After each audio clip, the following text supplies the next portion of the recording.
qubit count and making quantum mechanics tangible. And it will be unveiled during the conference. As we begin this three-day journey into the quantum frontier, I invite you all to be fully present. Ask bold questions and share your ideas and connect with fellow pioneers. So thank you all, and let us now begin our program.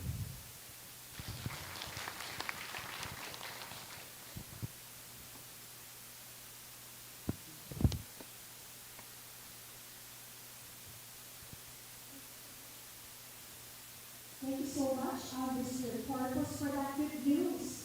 That is very timely, right, Andre? The first quantum computing conference, and now we have the first ever quantum supercomputer here in the Philippines. I think that deserves a big hand again from our participants.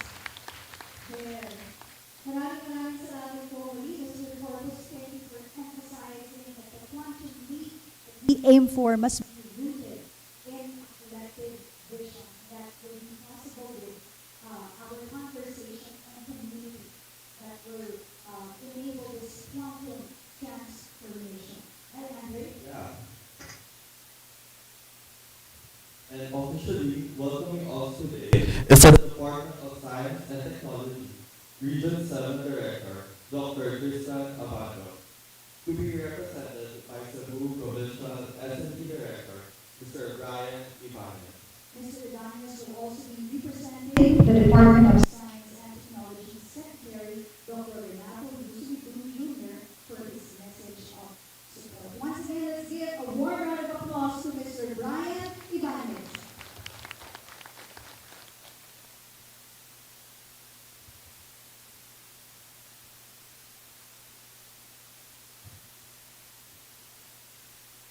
Good morning, everyone. Mayong buntag. On behalf of the Department of Science and Technology, Cebu Provincial Office, we'd like to thank you all for being here with us today. I would like to say first, it's a very important conference, and they say information is power. But who has the right information? So, I'd like to say everyone that it is a great privilege to be with you today and to stand before everyone who are coming from different countries and who are here in Cebu, in Mountain Island, where you are hearing famous industries, speeches, and a lot of organizations that are partnering with us in the Department of Science and Technology. This conference is very important because we will be discussing quantum. And you know this is one of the not the easiest subject before, and we are so glad that you are here with us today on this big conference. So this gathering is a gathering conference of experts, brilliant minds, which are going to showcase bold ideas and in your relentless pursuit of understanding the quantum realm, which is still a domain that continues to challenge and expand the boundaries of science and knowledge. So we know that quantum science is not just a field of study. It is a revolution in how we perceive reality. So from quantum computing to secure communication, the work we are going to do here at this 3-day conference in profound ways. So may this conference inspire new ways of thinking, foster meaningful collaborations, and ignite the curiosity that drives discovery. So thank you for all your dedication and best wishes for a very successful and enlightening conference. Thank you very much, and Good morning.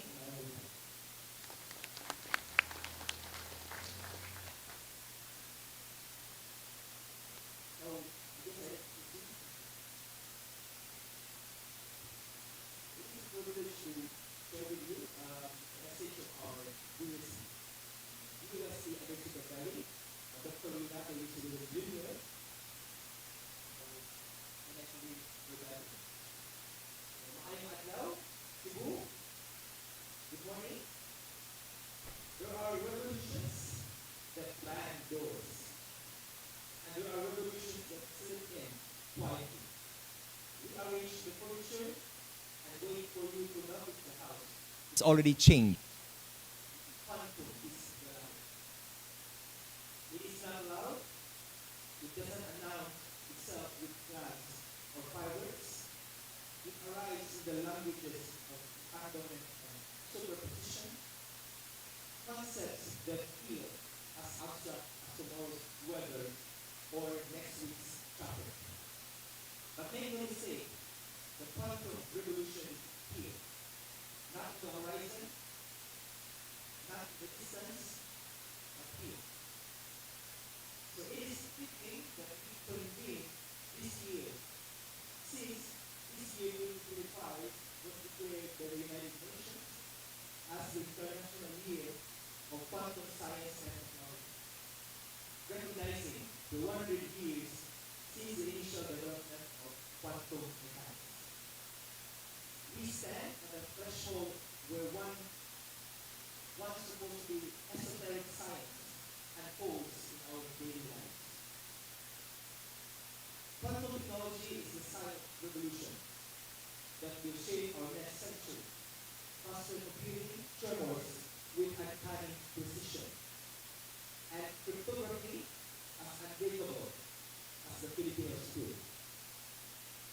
We at the Department of Science and Technology would like to commend the USC Philippine Council for Industry, Energy, and Emerging Technology Research and Development Institute at USC Pursuit and the Quantum Computing Society of the Philippines in partnership with the Open Quantum Institute for organizing the Quantum Information Science and Technology Conference in the Philippines 2025.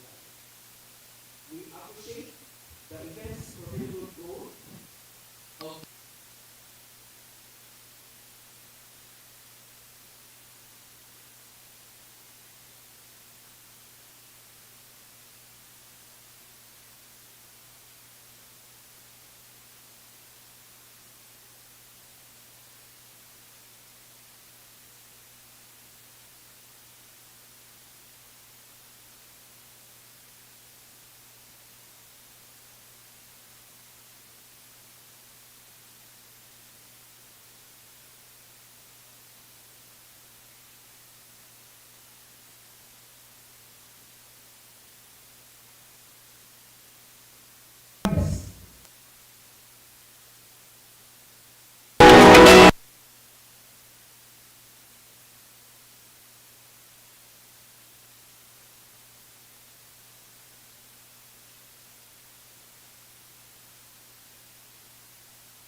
the question is not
units.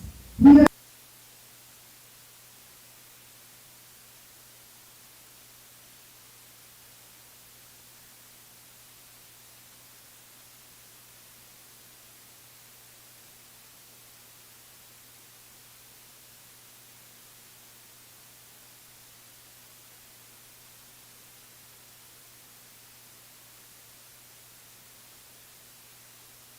Everyone, to our delegates from other parts of the world who are here in Cebu right now, uh, various delegations from the academe, government, local government, and private sector.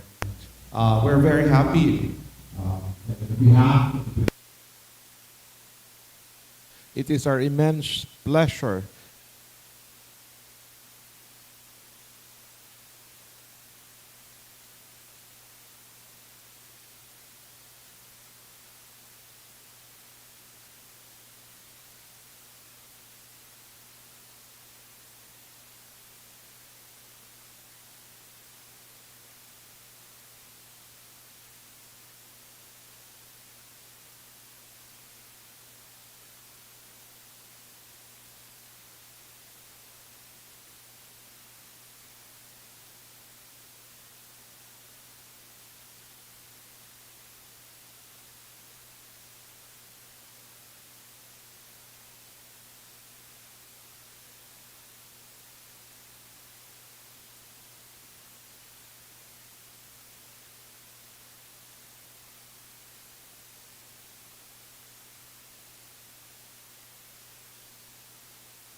and smart development in one of the most dynamic cities in the region.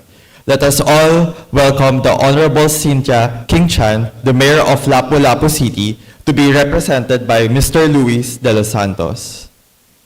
Let's give him a round of applause.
It is with great pride and honor that I stand before you today, delivering this message in behalf of our beloved City Mayor, Honorable Cindy King Shan, whose heart and leadership have always been anchored in innovation, excellence, and digital transformation. Mayor Chan has long been a staunch supporter of digitalization, and under her administration, Lapu-Lapu City has always emerged as one of the most forward-looking cities in the country when it comes to embracing technology. Our digitalization journey is not just a vision, it's a reality that is already shaping the way we serve our people. We are among the few cities that have invested heavily in citywide CCTV systems integrated in our nerve center, ensuring smarter and safer communities. Across many of our government offices, especially those at the front line, we have embraced digital solutions to improve public service. From online applications and payment for business permits and real property taxes, to streamlining internal workflows, the goal has always been clear: make government services easier, faster, and more responsive. In the area of education, we've invested in digital facilities and infrastructure for our City College in Science and Technology High School, believing that a digital future starts with digitally equipped youth. Our efforts have not gone unnoticed. Lapu-Lapu City has received commendations including from the Bangko Sentral ng Pilipinas for being a pioneering city in digital payments for public markets and public transport. We are not stopping there. We are in the process of creating our own ICT Council composed of passionate and capable ICT stakeholders from both the government and private sectors, all ready to lend their expertise and support in crafting a sustainable, inclusive, and future-ready digital ecosystem, not only for Lapu-Lapu City, for the whole of Cebu province. Our city has also been officially recognized by the DICT as one of the digital cities for 2025, aligning us with the national agenda to develop ICT hubs outside of Metro Manila. And if there's one milestone we are incredibly proud of, it's this: Lapu-Lapu City is the official host of this year's Visayas ICT Conference in partnership with DICT and NICP to be held at Hope's Dome on August 28 to 30, 2025. This upcoming ICT conference will bring together the brightest minds, innovators, industry leaders, and policymakers from all over the country to discuss trends, best practices, and collaborative opportunities in ICT. It will spotlight Lapu-Lapu City as a hub for innovation, a gateway for tech-driven investments, and a living example of how digital transformation can empower communities. We are not just preparing to welcome the nation, we are ready to show the country what a truly digital city looks like. Today, we extend our heartfelt thanks to the brilliant minds and organizations behind this quantum computing event. Your decision to choose Lapu-Lapu City as your venue reinforces our shared belief that digital breakthroughs from AI to quantum computing belong not only in global centers, but also in progressive, proactive, local city like ours. As we open our doors to quantum computing, we are declaring our 100% support, not just for this event, but for the whole ecosystem of emerging technologies that are reshaping the digital world. Because where the digital world goes, that's where Lapu-Lapu City will go. We will keep pace, adapt fast, and lean forward. We envision a city where digital transformation empowers every Opunganon, where young minds code their future, where innovation fuels inclusive growth, and where government services are just a tap away. Together, Let us explore, embrace, and champion the future. A future that includes quantum computing, AI, cybersecurity, and digital empowerment at its core. Thank you for being part of this historic step in Lapu-Lapu City, and thank you for allowing us to be part of the future. Dagang salamat, mabuhay ang Lapu-Lapu City, mabuhay ang Digital Pilipinas.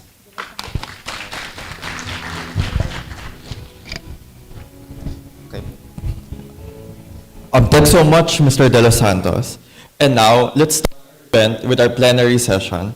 Our first keynote speaker is the CEO of Global Quantum Intelligence, who drives strategic insights and foresight in the quantum sector, empowering stakeholders worldwide to navigate and capitalize on the quantum evolution. Let us all welcome on the stage Mr. Andre Koenig. And let's give him a round of applause.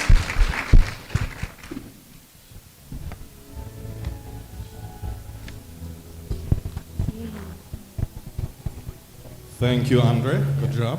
Appreciate it. If you have my slides, please.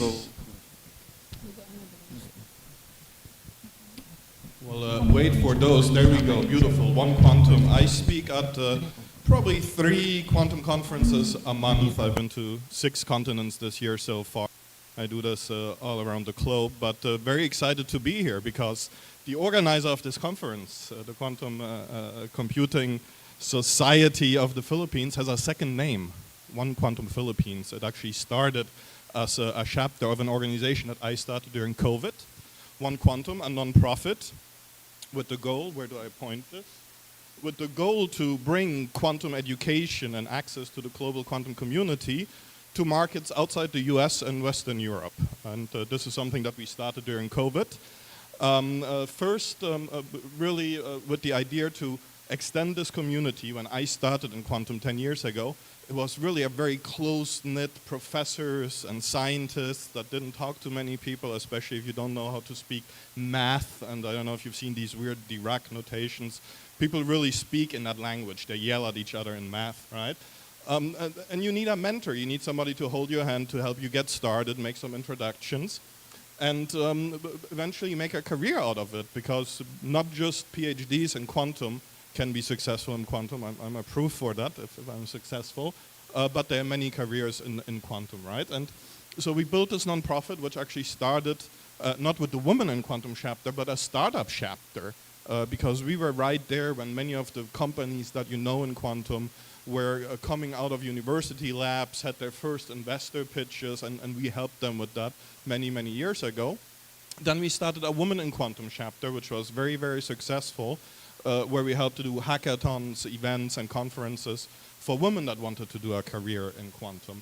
It then turned into regional chapters, and we eventually ended up with 21 chapters around the globe, from the mountaintops of Nepal to Africa, which was very, very active, and Central America.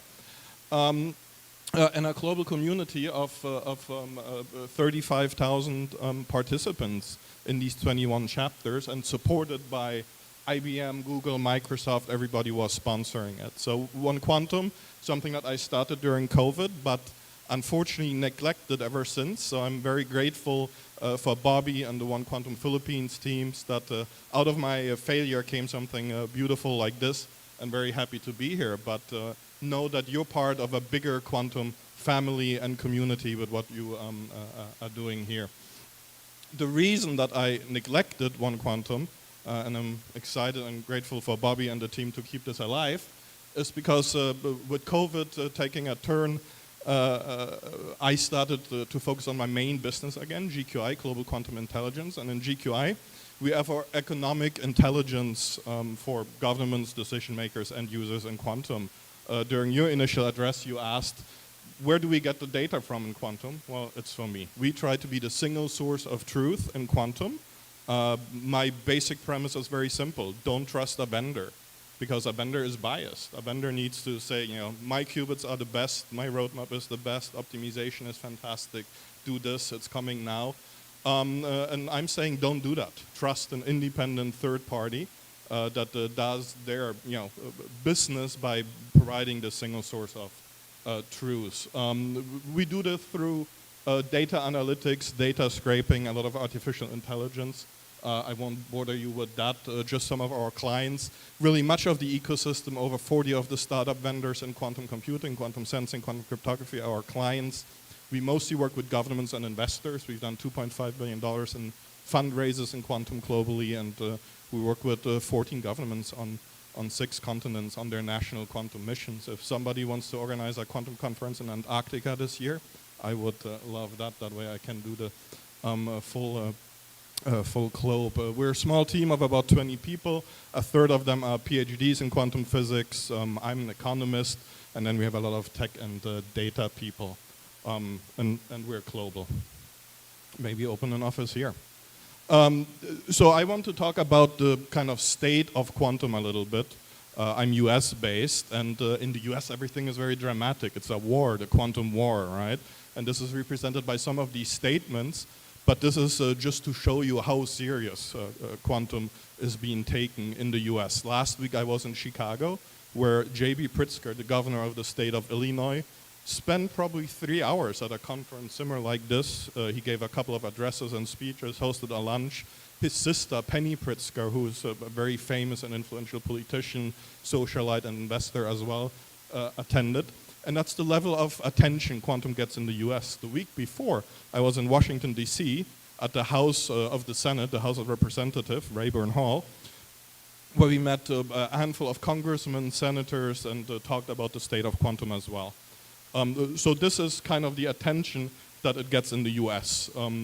Unofficially, folks say that quantum, together with biotechnology and nuclear, is one of the 3 core technology threats and opportunity in the US. And notice AI is not included in that. So that's kind of how important quantum is being taken in the US. We were just talking about this. And you know, a lot of these folks are our clients, but the point here is that we count 39 national quantum missions at this point. I'll move a little bit to the side, see lots of people taking pictures, but happy to share these slides.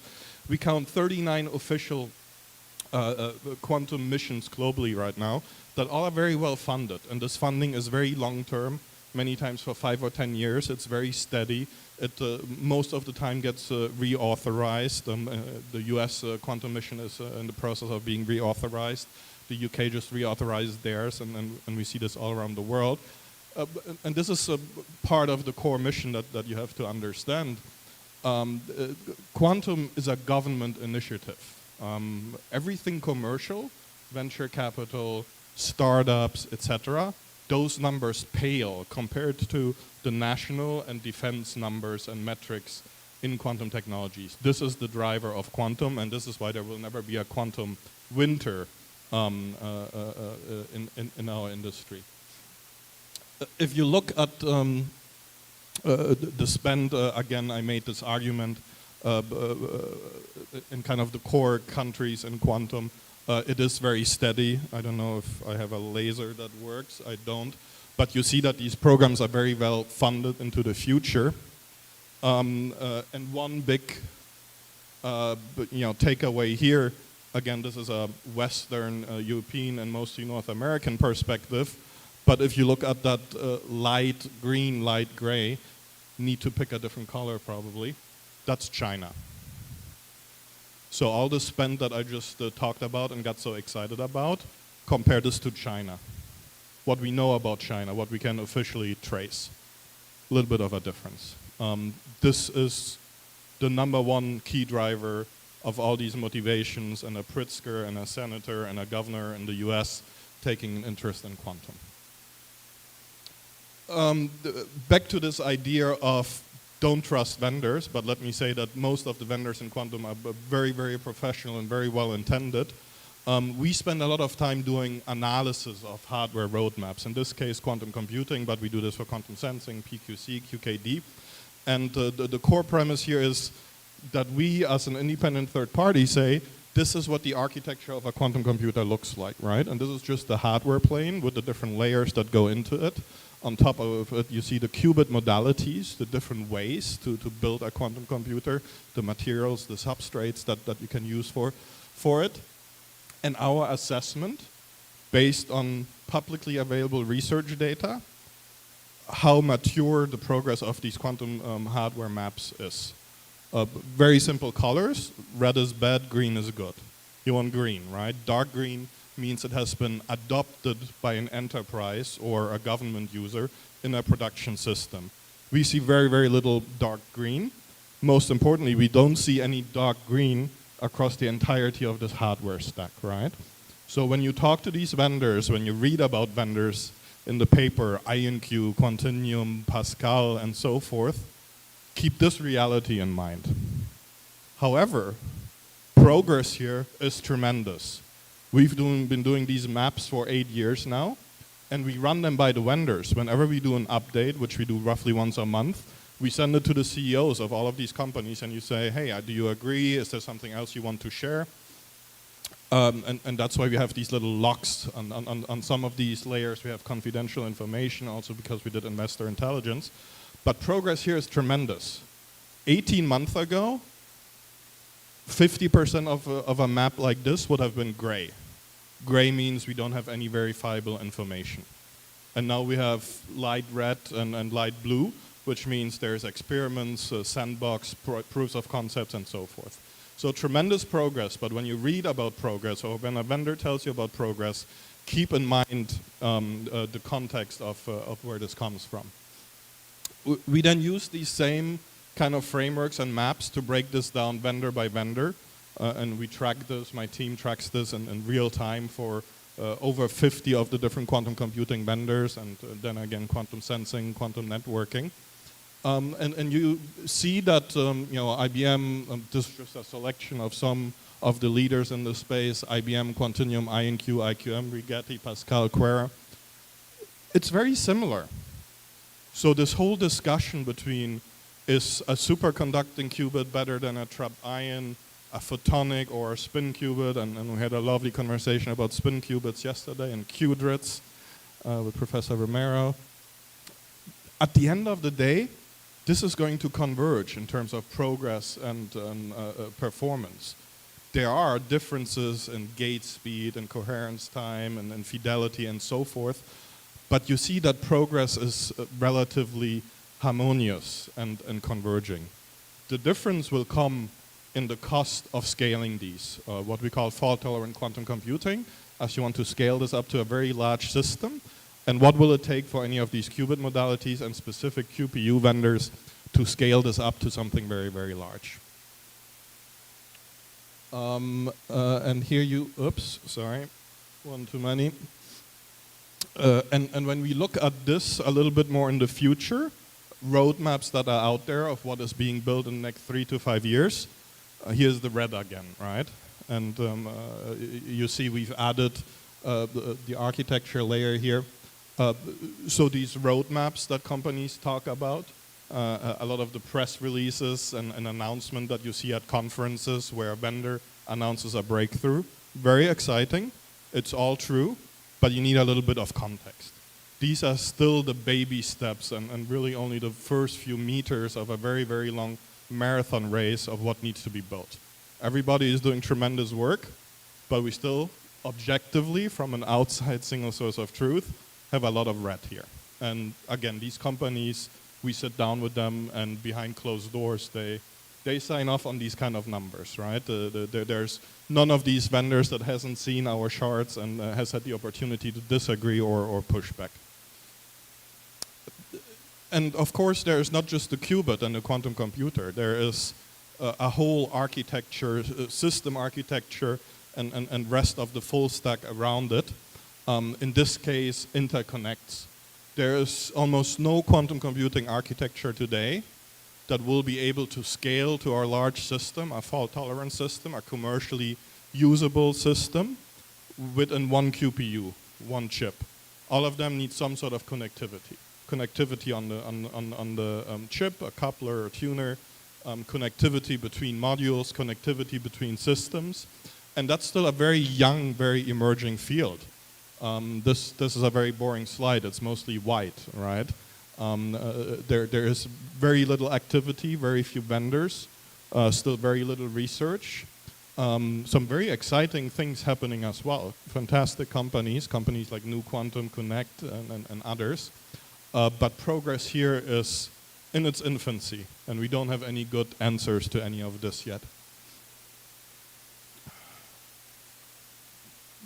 We use the same frameworks to kind of break down the answer to the question of, what does it take to get from today to a certain future in 3 years and 5 years and 10 years.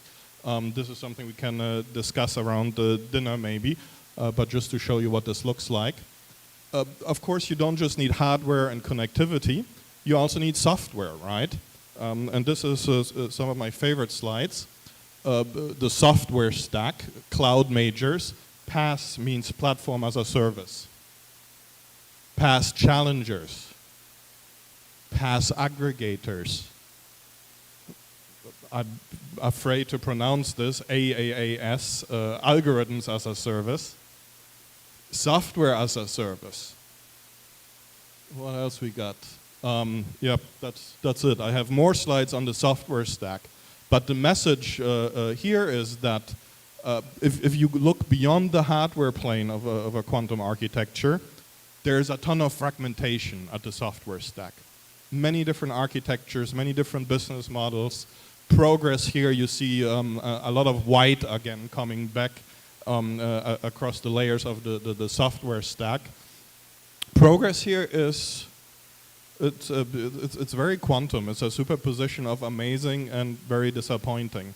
The tools that are out there are phenomenal, very well built and very reliable, but they only cover some very specific layers of the software stack, and a lot of it is missing. A real operating system in quantum is still not there. So that's the software layer. Bum bum. And then the most pesty problem, in my opinion, the very top of this stack. We started with the qubits, looked at the connectivity to logical qubits will improve. There's a lot of work being done in quantum error correction.